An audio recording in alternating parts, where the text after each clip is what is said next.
I think he's brother love. He love other men.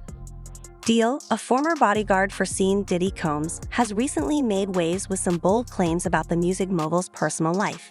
In interviews, he's discussed aspects of Diddy's private affairs, including controversial suggestions about his sexual orientation. Deal even implied that Diddy might have shown signs of being homosexual during his school years. These allegations have sparked significant debate, as Deal has a history of revealing behind-the-scenes details about Diddy's life. Meanwhile, Diddy himself has remained silent and out of the spotlight amidst the buzz. Usher, and they redacted their names and just said a performer of the Super Bowl and a Philly rapper. Everybody kind of knew back in the day that Meek Mills and Puff was a little too friendly. Anytime two rappers or two people in the industry come dressed up alike on more than one occasion, listen here, man. My dudes in Philly, I got some real strong dudes in Philly. They don't play that shit. And they probably embarrassed for the fact to see that Meek Mills, one of the street guys that came out of there, got caught up in this Hollywood,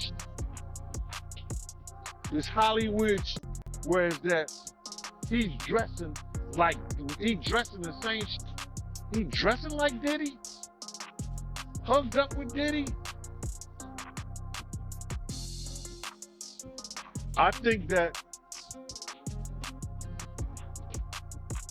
Lil Rod know a lot of Deal has also hinted at a deeper connection between Diddy and rapper Meek Mill, claiming their relationship may have gone beyond friendship. He pointed to instances where the two showed up at events wearing matching outfits, which fueled rumors of a possible intimate relationship. While these claims have added to ongoing speculation, they've also stirred conversations suggesting there might be more to their bond than it seems. It's just like two men laying down. When they both get up,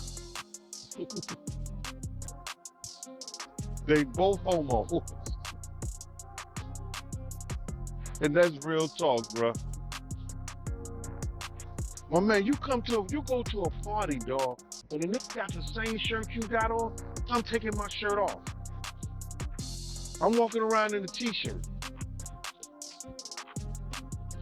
And then, not to blow Meek Mill stuff out the water or anything like that, it was said that they checked his Google search and all the other shit. And he was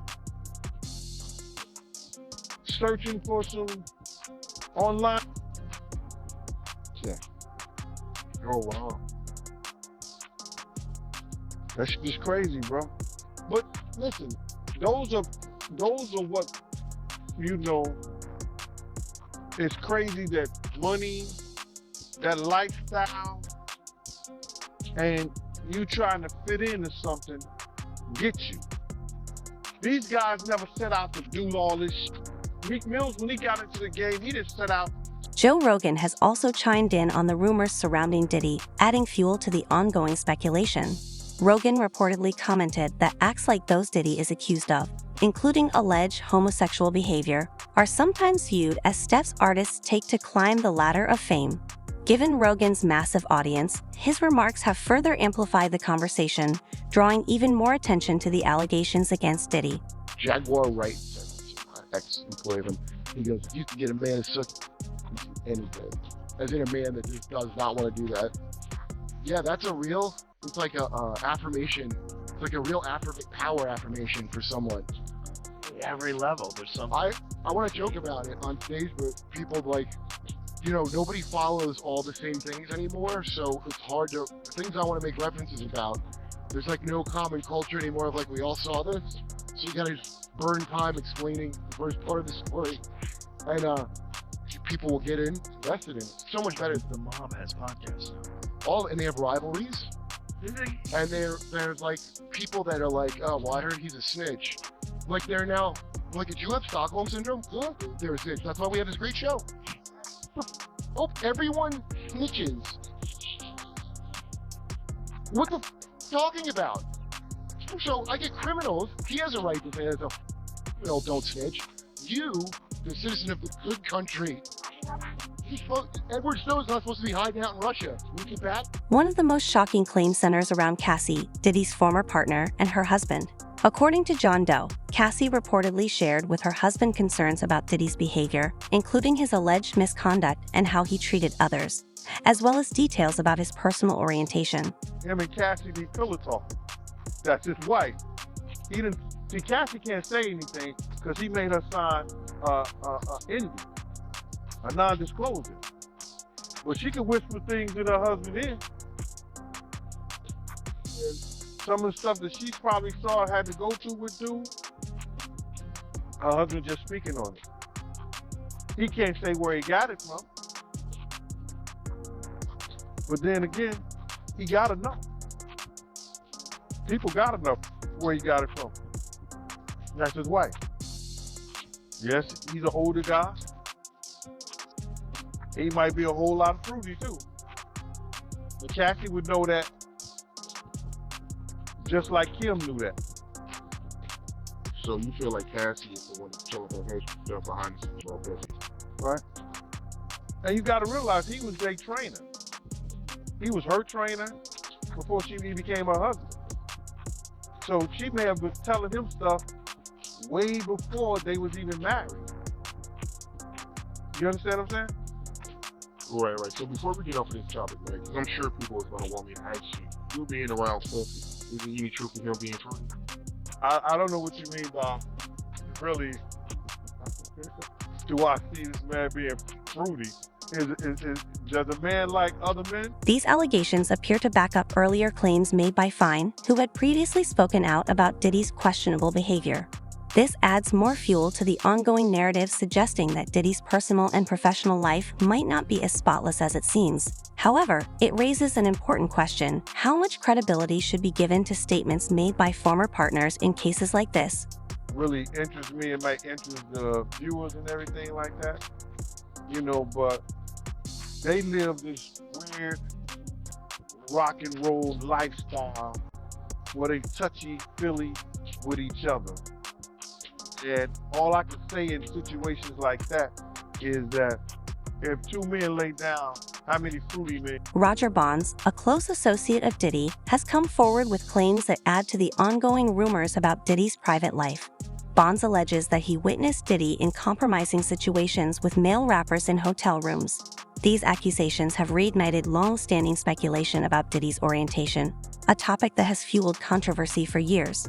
According to Bonds, these incidents involve Diddy and other well-known figures in the hip-hop community, further complicating the music mogul's already controversial public image. On the elevator, and I stayed on the elevator, and the elevator stopped on the floor.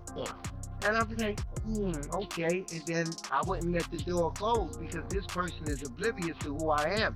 So he would just walk straight to the pub door, and I'll just be watching, and I'll see him knock on the door. Then I'll see him go in. In my mind, at this particular time, I'm so happy I got the day off. I'm not thinking about what's, so they some freaks. That's all. I don't know about him saying, this, that, and the other, but I know for sure that those guys, because then he would hit me if they had a party that night, and he would be like, Bonds, you remember such and such? Say, what? And it was one guy specifically, he would say it was a guy named Michael from Miami. And I knew this guy, you know what I'm saying? But I didn't know what role he played in nothing. But Puff would always ask me, yo, can you make sure he get in the party? He ain't got to be in, but just make sure he get in the party. Then it was times that we went away, and I would always have the adjoining room to his room. But it was times where the assistant would be like, yo, your room is up the hall. I'm like, yo, my room. And then I might see the same guy. These allegations are consistent with accounts from other former associates, who have suggested that Diddy's private parties often blurred the lines between business and personal matters. John Doe has also claimed that Diddy had an unhealthy obsession with Tupac Shakur, alleging that he actively sought relationships with women Tupac had previously dated. According to Doe, this behavior was part of a broader pattern where Diddy seemed to emulate or compete with the late rapper. This alleged fixation sheds light on what may have been a complex and competitive dynamic between Diddy and Tupac in the 1990s. Pac was the first one on the scene wearing Versace shirts. When it got the same Versace shirt Pac had. What's Alright. Some dudes would do that. You would never catch me wearing something that somebody else got. Key was knocking down all the women that he thought Pac was knocking down. And what I mean is, why would you want to have with women you know for sure a dude that was once cool with you was dealing